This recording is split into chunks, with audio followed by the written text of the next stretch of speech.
Abraham Abulafía o Abu y Afiyah, figura destacada en la evolución de la tradición esotérica judía llamada la Cábala. Nació en la judería de Zaragoza en 1240.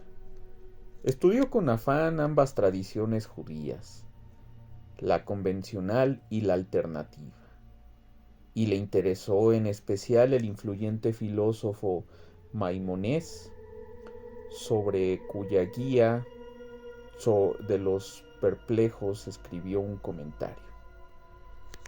Según su propio testimonio, Abulafía alcanzó determinada forma de iluminación espiritual a los 31 años. Desde entonces hasta su muerte fue un gran viajero y político, escritor y enseñante. Interesante, carismático, participó en varias intrigas políticas, entre ellas el curioso proyecto de convertir al Papa Nicolás III al judaísmo. Anunciada su intención, emprendió el viaje a Roma, donde el Papa, que como la mayoría de los buenos cristianos de la época, era un acérrimo antisemita, hizo preparar una estaca para poder quemar vivo a Abulafía, tan pronto como fuese habido. En efecto, lo hicieron prisionero enseguida, pero poco después lo soltaron. No había convertido al Papa Nicolás, pero se salvó porque el pontífice murió inapropiadamente la noche antes de su llegada. En 1290, Abulafía se hizo responsable de una nueva transgresión al proclamarse Mesías. Esta pretensión fue violentamente replicada por la comunidad ortodoxa. Así el rabino Sholmo ben Adret escribió que he visto y oído a no pocos impostores, uno de los cuales la criatura repugnante, así se pudra su apellido, de nombre Abraham, cuyos embustes han descarriado a muchos. Abulafía fue desterrado a la isla de Comino, cerca de Malta, donde se cree que murió en 1292. Se le recuerda principalmente por su aportación al ideario y a la práctica de la Cábala. Escribió 26 manuales de meditación, muchos de los cuales son consultados todavía por los modernos estudiosos de la Cábala. De sus 22 libros proféticos, en cambio, solo se conserva uno. Los libros que han llegado hasta nosotros se salvaron mediante copia sucesiva de los manuscritos originales a través de los siglos. La obra de Abulafía marca el renacimiento de la tradición de profecía exsiática del antiguo judaísmo. El individuo que en este estado de trance comunicaba con Dios y regresaba, portador de revelaciones directas, desempeñó un papel importante en varias fases de la historia judía. En el Antiguo Testamento aparecen muchos profetas que han recibido de Dios el encargo de reprender a su olvidadizo pueblo. Durante el periodo del Segundo Templo, que terminó con su destrucción en el 70 después de Cristo, sin embargo, se prefirió ignorar este tipo de manifestaciones porque alborotaban al pueblo e inquietaban al ocupante romano. La tradición precabalística, Markabá, propugnaba ya la búsqueda personal de la comunicación con la divinidad. Pero Abulafía fue el primer cabalista principal que hizo del trance exsiático un tema destacado y proclamó el don de profecía como finalidad de la cabalística. Para ello era preciso vaciar la mente de los pensamientos e imágenes corrientes. Presentaba su método como una continuación de la filosofía de Maimónides, basada, sin embargo, en el empleo de la razón como medio para alcanzar el conocimiento de la divinidad. A fin de obtener el vacío mental necesario para dicho conocimiento, Abulafia propuso una serie de prácticas de meditación. Se ha señalado el parecido de estas con las del sufismo, una tendencia mística del islamismo.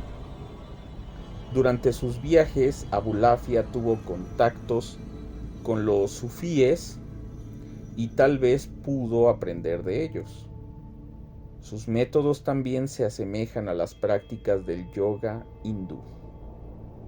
Es probable que las enseñanzas de Abulafia supongan un primer y importante punto de entrada de las prácticas místicas del Islam y posiblemente de la India en la cultura occidental. Rasgo central del sistema de Abulafia era la vía de los nombres. Esta práctica de meditación consistía en barajar continuamente los 4 caracteres hebreos que forman diversos nombres de Dios.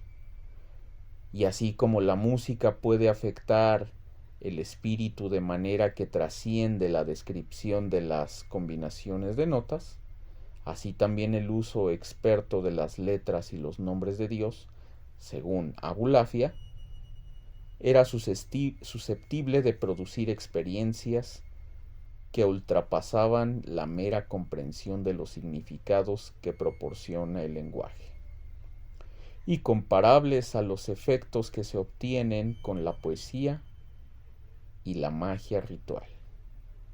En efecto, los poetas y los magos evitan quitar a las palabras su ambigüedad y su misterio, de donde proviene en buena parte la fuerza de la poesía y de los conjuros. Similarmente, Abulafia procuraba suscitar en el mirador cabalístico el misterio de la presencia de Dios. Este uso del poder sagrado de las palabras es radicalmente distinto de la precisión y la exactitud que se valoran en terminología científica.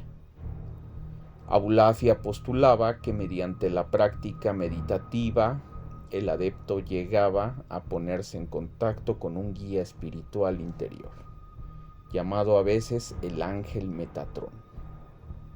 En algunos pasajes describe la posibilidad de la fusión completa de la identidad con Dios. Tras muchos ejercicios asiduos, difíciles y poderosos, Él y Él serán una sola identidad. Este es un punto de vista herético en la tradición principal del judaísmo. Al igual que en el cristianismo, nunca el creador y la criatura pueden confundirse en una sola entidad. También conoció Abulafia otra idea principal para el desarrollo del pensamiento cabalístico de la época, la de los Sefirot o árbol de la vida. Él no propugnó esta doctrina, pero la consideró útil para los principiantes, los cuales pasarían luego a la vía de los nombres. Su principal discípulo, Joseph Hikalatilla, sí reverenciaba la doctrina de los Sefirot e intentó la unificación en sus propias enseñanzas. Las aventuras de Abulafia no perjudicaron la extensión de su influencia como cabalista. En particular, inspiró el desarrollo de la cábala italiana durante el siglo siguiente. La meditación sobre las combinaciones literales de los nombres de Dios se popularizó entre los cabalistas palestinos Safed del siglo XVI así como entre los maestros askenazíes del hinduismo durante el siglo XVIII. En época contemporánea, el psicólogo Edward Hoffman ha postulado que las técnicas de meditación de Abulafia podrían ser utilizadas con provecho para suscitar estados de conciencia provistos de eficacia terapéutica.